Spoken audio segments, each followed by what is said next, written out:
있다는 인식이 중세시대 때는 강하게 퍼졌던 것으로 재판부에서 확인을 했습니다.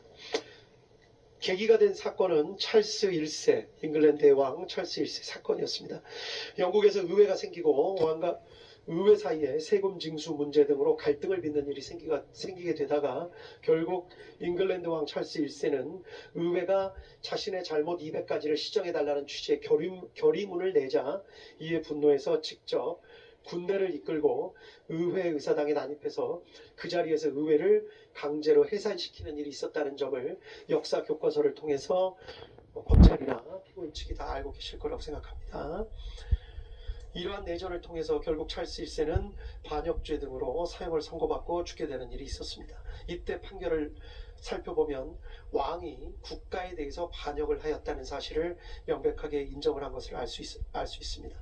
이때부터 왕에 대한 범죄라는 생각이 점차 바뀌어서 국민으로부터 주권을 위임받은 의회에 대한 공격을 하는 것은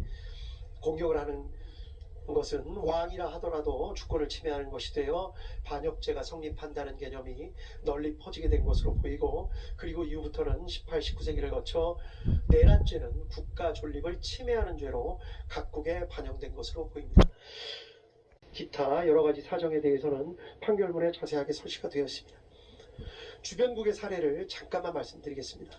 아프리카나 남미 등 이른바 개발도상국의 경우에서는 선거로 당선된 대통령이 의회와 갈등을 일으켜 군부를 동원해서 의회의 기능을 정지는 시키는 사례 등이 여러 언론을 통해서 전해지고 있습니다.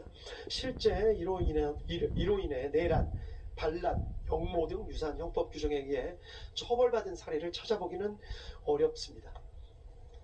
재판부에서 판단해 보기에는 성공한 경우가 적지 않은 데다가 만약에 실패한 경우에는 그러한 일을 저지른 대통령이나 관료들이 외국으로 망명해서 수사나 재판이 진행되지 않는 경우가 많았기 때문인 것으로 보입니다. 이때 참고할 수가 없었습니다. 다음으로 선진국의 사례를 말씀드리겠습니다.